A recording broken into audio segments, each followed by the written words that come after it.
আপনারা দেখছেন MN Bangla news YouTube channel. জানাবো আজকের কিছু বাছাই করা গুরুত্বপূর্ণ খবর। প্রধান সংবাদগুলি জানার আগে দেখে নিন আজকের সংবাদ শিরোনাম। অন্নপূর্ণা ভান্ডার মিলবে ৩,০০০ টাকা।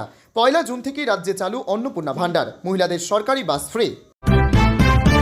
কোনো সরকারি চালু প্রকল্পের সুবিধা বন্ধ হবে না, বড় ঘোষণা মুখ্যমন্ত্রী শুভেন্দুর। অবৈধ বালি কয়লা খাদান বন্ধ করতে বীরভূমের জেলাশাসকের নির্দেশ, গরু পাচার নিয়েও কড়া বার্তা শুভেন্দুর। হাতছাড়া মুখ্যমন্ত্রীর কোর্সে খুইয়েছেন বিধায়ক পদ, নিঃস্ব মমতা এখনো কি সুবিধা পাবেন জানেন? টিউমার ভেবে অস্ত্রোপচার করতেই বেরিয়ে এলো ৩৬ বছরের যমজ ভাই। ঢোকেই সার্জিক্যাল স্ট্রাইক শুভেন্দুর, এবার চাকরি যাবে এদের। অন্নপূর্ণা ভান্ডারের ফর্ম ফিল আপ মে মাসেই, কোথায় কিভাবে পাওয়া যাবে ফর্ম, রইল বড় আপডেট। বিজেপি জেতায় আতশবাজি, জয় শ্রীরাম স্লোগান, তার ফল এমন হবে ভাবেনি পরিবার। পেট্রোল ডিজেল সোনা নিয়ে মোদির বড় সতর্কতার কয়েক ঘন্টার মধ্যেই তাৎপর্যপূর্ণ পোস্ট ট্রাম্পের। যুবশক্তি কার্ডে মেয়েরা আলাদা সুবিধা পাবে, লক্ষ্মীর ভান্ডার বাদ মহিলাদের নিয়ে নয়া প্ল্যান বিজেপির। শুভেন্দুর পিএ খুনে ধৃত ৩ জনের পুলিশ হেফাজত, চন্দ্রনাথকে সরাতে কত টাকার চুক্তি, ষড়যন্ত্র কাদের, প্রকাশ্যে বিস্ফোরক তথ্য। সরকারি চাকরি পাওয়ার বয়স ৫ বছর বৃদ্ধি, প্রথম মন্ত্রিসভার বৈঠক শেষে ঘোষণা মুখ্যমন্ত্রী শুভেন্দুর। গ্রেটার বাংলাদেশ ষড়যন্ত্রের পর্দাফাঁস, মমতা ইউনুস গোপন আতত নিয়ে বিস্ফোরক দাবি প্রাক্তন কূটনীতিকের। পকেট ভরবে জোড়া প্রকল্পে, লক্ষ্মীর ভান্ডারের সাথে এবার অন্নপূর্ণা ভান্ডার, প্রতি মাসে অ্যাকাউন্টে ঢুকবে মোটা টাকা। রাজ্যে কবে থেকে চালু হচ্ছে অন্নপূর্ণা ভান্ডার, মহিলাদের প্রশ্নের উত্তর দিল বিজেপি সরকার। একসঙ্গে পেতে পারেন লক্ষ্মীর ভান্ডার ও অন্নপূর্ণা ভান্ডারের টাকা, আবেদন করতে হবে এইভাবে। আমারও তো পদোন্নতি হয়নি, সমস্যা বলার কোনো জায়গা ছিল না, হঠাৎ কর্পোরেট হয়ে গেল অনন্যা। এতক্ষণ শুনছিলেন সংবাদ শিরোনাম, এবার আসছে বিস্তারিত খবরে। ভিডিওটি ভালো লাগলে লাইক করুন এবং আমাদের ইউটিউব চ্যানেলটি সাবস্ক্রাইব করে আমাদের সঙ্গে থাকুন। পরবর্তী আপডেটের জন্য ধন্যবাদ। অবশেষে সংশয়ের অবসান, ১ জুন থেকে রাজ্যে চালু হয়ে যাচ্ছে অন্নপূর্ণা ভান্ডার। এই প্রকল্পের আওতায় রাজ্যের মহিলারা মাসে মাসে ৩,০০০ টাকা করে পাবেন। প্রশাসন সূত্রে এমনটাই খবর। রাজ্যে ক্ষমতায় আসার আগে প্রধানমন্ত্রী নরেন্দ্র মোদী থেকে কেন্দ্রীয় স্বরাষ্ট্রমন্ত্রী অমিত শাহ সহ বিজেপি নেতৃত্ব অন্নপূর্ণা ভান্ডারের প্রতিশ্রুতি দিয়েছিল। যদিও তাদের সংকল্পপত্রে কোনো প্রকল্পের নাম না উল্লেখ করে রাজ্যের মহিলাদের ৩,০০০ টাকা করে ভাতা দেওয়ার প্রতিশ্রুতি দেওয়া হয়। ভোটের পর থেকে অন্নপূর্ণা ভান্ডার নিয়ে আশায় বুক বাঁধছিল মহিলারা। নতুন সরকারের প্রথম কর্মদিবসেই সেই প্রতিশ্রুতি পূরণ করা শুরু করলেন মুখ্যমন্ত্রী শুভেন্দু অধিকারী। এর পাশাপাশি এও জানা গিয়েছে যে ১ জুন থেকে সরকারি বাসে উঠলে আর ভাড়া দিতে হবে না মহিলাদের। মমতা বন্দ্যোপাধ্যায় ২০২১ সালে ক্ষমতায় আসার পর মহিলাদের জন্য লক্ষ্মীর ভান্ডার চালু করেছিলেন, যা তাকে বিপুল নির্বাচনী সাফল্য এনে দেয় মনে করছে রাজনৈতিক মহল। প্রথমে মাসিক ৫০০ টাকা দিয়ে শুরু হয় এ প্রকল্প, তারপরে ধাপে ধাপে সেই টাকার পরিমাণ বেড়েছিল। পূর্বতন সরকারের শেষ বাজেটে লক্ষ্মীর ভান্ডারের টাকার পরিমাণ বাড়িয়ে মাসিক ১,৫০০ টাকা করা হয়েছিল, আর তপশিলি জাতি ও জনজাতি মহিলাদের জন্য মাসে ১৭০০ টাকা করে দেওয়া হতো। পরবর্তীতে এই মডেলকেই অনুসরণ করে দেশের অন্যান্য বিভিন্ন রাজ্য। তবে ২০২৬ সালে ভোটের আগে মমতার তৈরি করা অস্ত্রেই মমতাকে হারানোর কৌশল নেয় বিজেপি। তারা তাদের সংকল্পপত্রে জানায় মহিলাদের স্বাবলম্বী করতে প্রতি মাসে ৩,০০০ টাকা করে আর্থিক সহায়তা দেওয়া হবে। সোমবার নবান্নে মন্ত্রিসভার প্রথম বৈঠকের পরেই সেই প্রতিশ্রুতি পূরণের কথা ঘোষণা করল শুভেন্দু অধিকারীর সরকার। আজ সোমবার মুখ্যমন্ত্রী শুভেন্দু অধিকারী মন্ত্রিসভার বৈঠক করেন। সেখানে মোট ৬টি সিদ্ধান্ত নেওয়া হয়েছে। সেখানে ছিলেন নবনির্বাচিত ৫ মন্ত্রী, আর ছিলেন নানান প্রশাসনিক কর্তা ব্যক্তিরা। ক্যাবিনেট বৈঠকের পর সাংবাদিকদের মুখোমুখি হন মুখ্যমন্ত্রী শুভেন্দু অধিকারী। এখান থেকে তিনি জানিয়ে দেন রাজ্যে চালু থাকা কোনো সামাজিক প্রকল্প বন্ধ হচ্ছে না। এমনকি সোমবার পরবর্তী মন্ত্রিসভার বৈঠক হবে বলেও জানিয়ে দেন মুখ্যমন্ত্রী। সেখানে বেশ কয়েকটি কড়া পদক্ষেপ করা হবে বলে খবর। আজ সকাল থেকে কাজ শুরু হয়ে গিয়েছে। গত সরকারের সময় একাধিক সামাজিক প্রকল্প চালু ছিল, সেগুলির ভবিষ্যৎ কী হবে তা নিয়ে কৌতূহল ছিল সকলের। আর আজ মন্ত্রিসভার বৈঠক শেষে মুখ্যমন্ত্রী বড় ঘোষণা করে বলেন কোনো সরকারি প্রকল্পের সুবিধা বন্ধ হবে না। আমরা প্রথম মন্ত্রিসভার বৈঠক করেছি, মন্ত্রিসভায় আমরা ৫ জন অত্যন্ত গুরুত্বপূর্ণ সতীর্থ উপস্থিত ছিলেন। ডাবল ইঞ্জিন সরকার দলমত নির্বিশেষে সকলের জন্য কাজ করবে। এই সরকার for the party by the party of the party ব্যবস্থা তুলে দিয়ে সংবিধান প্রণেতা বাবা সাহেব আম্বেদকরের প্রধান ভাষা for the people by the people of the people সেটাকেই মান্যতা দিয়ে চলবে। এদিন আগামী সোমবার মন্ত্রিসভার পরবর্তী বৈঠক হবে বলেও জানিয়ে দেন শুভেন্দু অধিকারী। নবান্ন থেকে সাংবাদিক বৈঠক করে মুখ্যমন্ত্রীর বার্তা, আগামী সোমবার আমরা মন্ত্রিসভার আরও একটি বৈঠক করব। আরজিকর সহ নারী নির্যাতন, প্রাতিষ্ঠানিক দুর্নীতি, পে কমিশন, মহার্ঘ ভাতা, এরিয়ারের বিষয়ে আমরা ওই দিন আলোচনা করব। প্রধানমন্ত্রী জন আরোগ্য যোজনা, প্রধানমন্ত্রী কৃষক বীমা যোজনা, পিএম শ্রী, বিশ্বকর্মা, বেটি বাঁচাও বেটি পড়াও, উজ্জ্বলা যোজনা সহ একাধিক কেন্দ্রীয় প্রকল্পে রাজ্যকে সক্রিয়ভাবে যুক্ত করার প্রক্রিয়া শুরু হয়েছে। জেলা শাসকের দ্রুত সমস্ত আবেদন কেন্দ্রীয় মন্ত্রকে পাঠানোর নির্দেশ দিয়েছে রাজ্য মন্ত্রিসভা। দুর্নীতির ক্ষেত্রে কোনো ছাড় নয় বলে সাফ জানালেন মুখ্যমন্ত্রী শুভেন্দু অধিকারী। সোমবার মন্ত্রিসভার প্রথম বৈঠকের পরেই একথা জানান মুখ্যমন্ত্রী। এ প্রসঙ্গে শুভেন্দু অধিকারী বলেন, সবথেকে কড়া পদক্ষেপ নেওয়া হবে দুর্নীতির ক্ষেত্রে। 1 মাসের মধ্যে সমস্ত জেলা শাসকদের ব্যবস্থা গ্রহণ করতে হবে। একই সঙ্গে তিনি বলেন, কয়লা, গরু পাচার সব ক্ষেত্রেই ব্যবস্থা নেওয়া হবে। 1 মাস পরে আবার পুনর্মূল্যায়ন। দল নয়, মানুষের কথাই শুনতে হবে। সব ধরনের দুর্নীতির বিরুদ্ধে কড়া ব্যবস্থা নেওয়া হবে। সাধারণ মানুষের কথা মন দিয়ে ধৈর্য ধরে শুনুন। প্রসঙ্গত, পূর্বতন সরকারের বিরুদ্ধে একাধিকবার দুর্নীতির অভিযোগ তুলেছিল বিরোধীরা। সেই সময় এসএসসি দুর্নীতিতে জেলে গিয়েছিলেন তৎকালীন শিক্ষামন্ত্রী পার্থ চট্টোপাধ্যায়।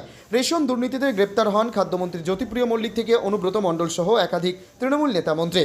আর নতুন বিজেপি সরকার ক্ষমতায় আসার পরেই তাদের প্রত্যেকের বিরুদ্ধে ব্যবস্থা নেওয়া হবে বলে জানান তিনি। একই সঙ্গে অবৈধ কয়লা খাদান থেকে গরুর হাট সব জিনিসই বন্ধ করে দেওয়া হবে জানান তিনি। এ প্রসঙ্গে তিনি বলেন, কয়লা খাদান, বালি খাদান ও অবৈধ গরুর হাট বন্ধ। অটো, টোটো স্ট্যান্ড থেকে কুপন ছাপিয়ে টাকা তোলা বন্ধ। ধাপে ধাপে আয়ুষ্মান প্রকল্পতে স্বাস্থ্যসাথী আনা হবে। ধাপে ধাপে নিয়ে আসা হবে অন্নপূর্ণা ভাণ্ডারের স্বাস্থ্যসাথীকে আনা হবে। সরকারি জমি দখল নিয়ে জেলাশাসকরা রিপোর্ট দেবেন। 15 বছরের রাজত্ব ছেড়ে আবার আমজনতার ভিড়ে নেমে এসেছেন মমতা। হাতছাড়া হয়েছে নবান্নের 14 তলার কুর্সি। শুধু মুখ্যমন্ত্রীর পদই নয়, বিধানসভা নির্বাচনে ভবানীপুর নিজের গড়ে ভেঙে গিয়েছে মমতার অপরাজেয় দুর্গ। 15,000 ভোটে শুভেন্দু অধিকারীর কাছে হেরে ন্যূনতম বিধায়ক পদটুকু খুইয়েছেন তৃণমূলের দলনেত্রী। এখন এত কিছুর পরেও মমতা কি বেতন পাবেন, না রাজনৈতিক অবসর নিয়ে পেনশনভোগী হবেন? নিরাপত্তা পাবেন, বাড়ি বা গাড়ির সুবিধা পাবেন? রাজ্যপাট হারানোর পর কি পান, সেই নিয়ে মানুষের মধ্যে অনেক প্রশ্ন রয়েছে। আসুন এ ব্যাপারে জেনে নেওয়া যাক বিস্তারিত। ভারতের সংবিধানের অনুচ্ছেদ 164 ধারা অনুযায়ী রাজ্যগুলিকে তাদের মন্ত্রী, বিধায়কদের বেতন, ভাতা ও অন্যান্য সুবিধা নির্ধারণের ক্ষমতা দিয়েছে। যেহেতু মমতা বিধায়ক ও মুখ্যমন্ত্রী হিসাবে দীর্ঘদিন পশ্চিমবঙ্গ বিধানসভায় নিজের দায়িত্ব পালন করেছেন, তাই তিনিও পেনশন সহ আরও বেশ কিছু সুবিধা পাবেন। বেতন ও পেনশন। পশ্চিমবঙ্গে মুখ্যমন্ত্রী বেতন প্রায় 2,50,000 টাকা, বিধায়কদের বেতন প্রায় 1,21,000 টাকা। মমতা বন্দ্যোপাধ্যায় একজন প্রাক্তন বিধায়ক হিসেবে মাসে পাবেন কম করেও 31,000 টাকা পেনশন। যদি কোনো সদস্য বিধানসভায় 5 বছরের বেশি সময় কাজ করেন, তাহলে তিনি প্রতি অতিরিক্ত বছরের জন্য 25,000 টাকা পাবেন।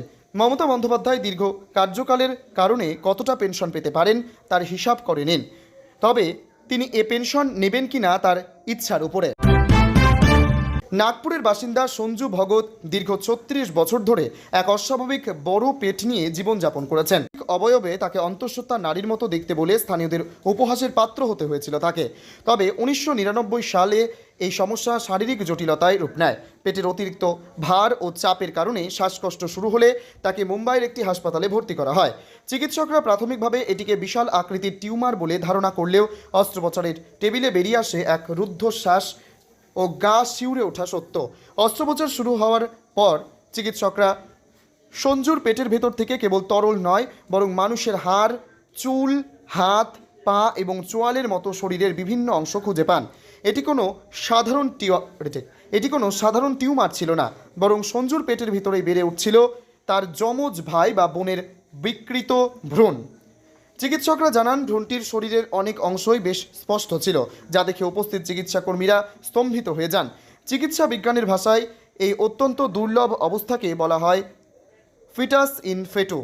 এটি এমন একটি অবস্থা যেখানে মাতৃগর্ভে যমজ সন্তান বেড়ে ওঠার সময় একটি ভ্রূণ অন্যটির ভেতর ঢুকে যায়।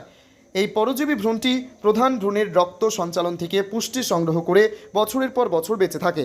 বিশ্বে এ পর্যন্ত মাত্র 100 থেকে 200টি এমন ঘটনার নজির পাওয়া গেছে। সাধারণত শৈশবে এ বিষয়টি ধরা পড়লেও সঞ্জু ভগতের ক্ষেত্রে 36 বছর পর্যন্ত এটি সুপ্ত থাকা চিকিৎসকদের কাছে এক বড় বিস্ময়। প্রথম মন্ত্রিসভার বৈঠকে সার্জিক্যাল স্ট্রাইক মুখ্যমন্ত্রী শুভেন্দু অধিকারীর। অবসরের পরও কাজ চালিয়ে যাওয়া সরকারি আধিকারিকদের চাকরি খারিজ করে দেওয়ার সিদ্ধান্ত নতুন কমিশনের। এর আগে প্রাক্তন মুখ্যমন্ত্রী মমতা বন্দ্যোপাধ্যায়ের বহু ক্ষেত্রে অবসরের পরও আধিকারিকদের কাজ চালিয়ে যাওয়ার অনুমতি দিয়েছিলেন। মুখ্যমন্ত্রী শুভেন্দু অধিকারী কী নির্দেশ? শুভেন্দুর নির্দেশ, বিভিন্ন বোর্ড, সংস্থা ও পাবলিক সেক্টর ইউনিটের মনোনীত সদস্য, ডিরেক্টর ও চেয়ারপারসনদের মেয়াদ অবিলম্বে শেষ করতে হবে।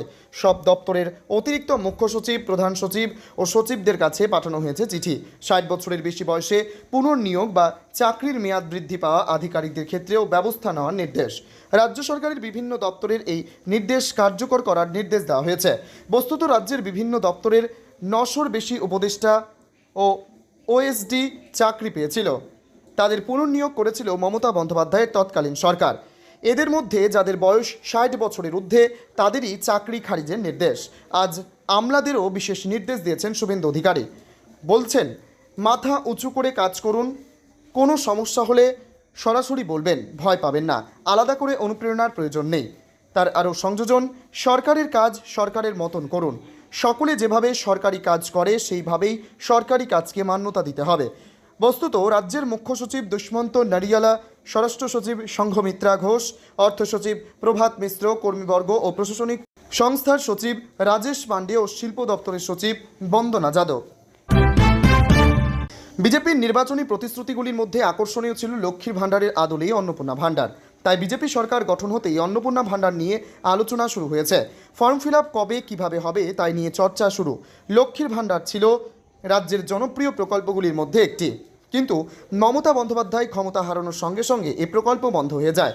শোনা যাচ্ছে মে মাসে এখনও পর্যন্ত টাকা ঢোকেনি লক্ষ্মীর ভাণ্ডার প্রকল্পে। নতুন সরকারের আমলে চালু হতে পারে নতুন প্রকল্প। বিজেপির নির্বাচনী প্রতিশ্রুতিগুলির মধ্যে আকর্ষণীয় ছিল লক্ষ্মীর ভাণ্ডারের আদলেই অন্নপূর্ণা ভাণ্ডার।